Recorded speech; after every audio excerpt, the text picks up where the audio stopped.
నమస్తే అన్న. నమస్తే అక్కో. అందరూ ఎట్టున్నారు? ఇంట్లో బాగున్నారా? మీకోసము కొన్ని తాజా వార్తలు పట్టుకొచ్చా. ఏందో చూద్దామా? ఇది నా న్యూస్ నా వార్తలు ఏందో మాల్ తాజా వార్తలు వచ్చాయి.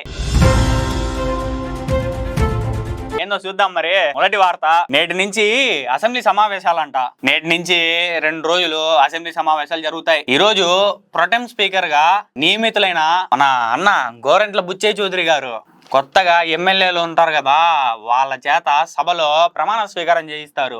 రెండో రోజు ఈ సభ్యులందరూ కలిసి ఆ స్పీకర్ ఉంటాడు కదా, మన స్పీకరు, ఆయన ఎన్నుకుంటారు. ఈ సమావేశాలకు స్థలం ఉంది కదా, విస్తీర్ణ సరిపోలేదంట. అందుకని మన ప్రజలకు అనుమతి లేదు. ఇవన్నీ ఒక ఎత్తి అయితే, మనన్న మాజీ సీఎం మన జగన్మామయ్య ఉన్నారు కదా, ఆయన వస్తారో లేదో అనేది ఇప్పుడు ఒక హాట్ టాపిక్ గా నిలిచింది. ఇప్పుడు ఇంకో న్యూస్ చూద్దామా? ఓయ్ అబ్బా, అమరావతి ప్రజలు, మీ అందరికి కేంద్రం గుడ్ న్యూస్ చెప్పింది. మీకు కూడా ఎర్రుపాలెము అమరావతి నంబూరు 56.53 కిలోమీటర్లు. ఏందనుకుంటున్నారు? రైల్వే ట్రాక్ వేస్తారంట. ఎవరు? మన రైల్వే అధికారులు. ఆ రైల్వే ట్రాక్ వేయడానికి స్థలాలు ఉంటాయి కదా, ఆ స్థలాల కోసము నోటిఫికేషన్లు ఇచ్చినారు. ఈ కొత్త లైన్ లో ఏ ఊర్లు వస్తాయి తెలుసా? మన పెద్దాపురం వచ్చిద్ది, చిన్నరావుపాలెం వచ్చిద్ది, గొట్టుముక్కలు వచ్చిద్ది, పరిటాలు వచ్చిద్ది, కొత్తపేట వచ్చిద్ది, వడ్డమాన్ వచ్చిద్ది, అమరావతి వచ్చిద్ది, ఇవి ఏంది తాడికొండ వచ్చిద్ది, కొప్పురావూరు కూడా వచ్చిద్ది.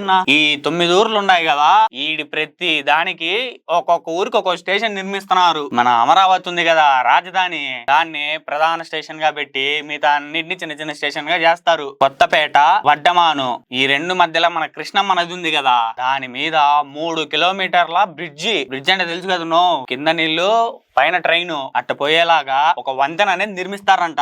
ఇందుకోసము ఒక 2600 కోట్లు ఖర్చు అవుతుందంటన్నా. మీకు కూడా చెప్తా నాకు వినండి. ఇప్పుడు మన తర్వాత వార్త చూద్దాం. మద్యము అమ్మకాలపై సిబిఐ ఉన్నారు కదా, మన సిబిఐ వాళ్ళతో విచారణ చేపించండి అంటుంది. ఎవరు? మన పురంధేశ్వరమ్మ. గత ప్రభుత్వంలో నాసి రకము అన్ని అమ్మినాడు కదా మన జగన్ అన్న. ఏంటేంటో కొత్త బ్రాండ్లు తెచ్చి ఏపీలో, వీటన్నిటి మీద సిబిఐ చేత విచారణ చేపించమని మన చంద్రబాబు నాయుడు గారిని మన పురంధేశ్వరమ్మ గారు కోరారనమాట. ఎక్సైజ్, ఏపీ బ్రావరేజర్స్ కార్పొరేషన్ల అవినీతిపై ఇసుక దోపిడీ చేశాడు కదా, టన్నులు దాని మీద వీటన్నిటి మీద విచారణ జరగాలని మన పురంధేశ్వరమ్మ మన చంద్రబాబు నాయుడు గారిని కోరారనమాట. ఈ కల్తీ మందులు దాగి ఎంతో మంది వాళ్ళ ప్రాణాలను కోల్పోయినారు కదన్నా మన ఇళ్లలో ఉన్నోళ్లే. అందుకు ఇంకా మీదట అలా జరగకూడదని మన పురంధేశ్వరమ్మ మన చంద్రబాబు నాయుడు గారిని కోరారు. ఈ మద్యం కొనుగోలు, ఆ అమ్మకాల లెక్కలు 400% నుంచి 500% తేడాలు ఉన్నాయంట. అది అందుకని ఇంకా మీదట మన కుటుంబాల్లో మనం ఎవరు మనోళ్ళని కోల్పోకూడదు కదా కల్తీ మందులు దాగి.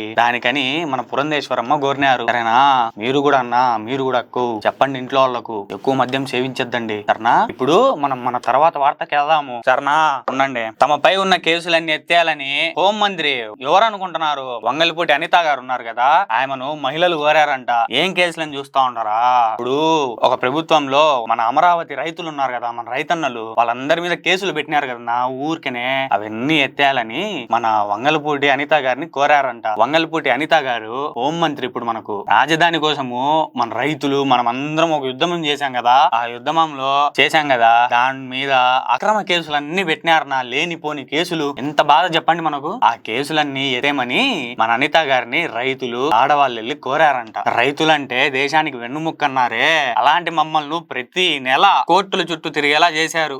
మేము రైతులమ్మా, మీ పొట్టని నింపేటోళ్ళము, మమ్మల్ని అట్లా చేస్తే ఎట్టుంటుంది, మాకు బాధ ఉండదా అని వాళ్ళ ఆవేదనను వ్యక్తం చేసుకున్నారు మన రైతులు. అక్రమ కేసులపై అన్నిటి మీద సమీక్షిస్తామన్నది ఎవరు? మన అనితక్క, హోమ్ మినిస్టర్. త్వరలోనే మన రైతులందరికి న్యాయం చేస్తుందా మనక్క. ఇప్పుడు ఇంకో వార్త. నేడు తెలంగాణ కేబినెట్ భేటీ. నేడు మన సీఎం రేవంత్ రెడ్డి గారు ఉన్నారు కదా, తెలంగాణ సీఎం, ఆయన అధ్యక్షతన మంత్రులందరూ కలవబోతున్నారు. ఆగస్టు 15 కల్లా రుణమాఫీని అమలు చేస్తామని మన సీఎం రేవంత్ అన్న తెలిపారు. ఈ ప్రకటన నేపథ్యంలో విధి విధానాలు, అర్హతలపై చర్చించే అవకాశాలు చాలానే ఉన్నాయన్న.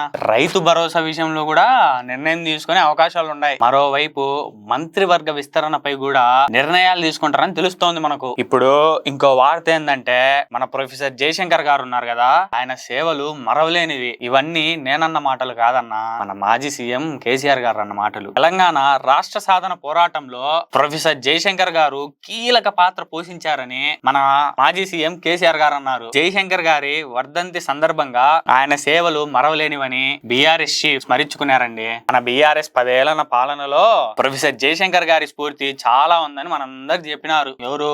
మన కేసీఆర్ గారు. ప్రస్తుతం ఉన్న ప్రభుత్వము మన తెలంగాణ ఆత్మగౌరవము అభివృద్ధిపై దృష్టి సాధిస్తూ ఇదే స్ఫూర్తిని కొనసాగిస్తుందని ఆశాభావం వ్యక్తం చేశారు.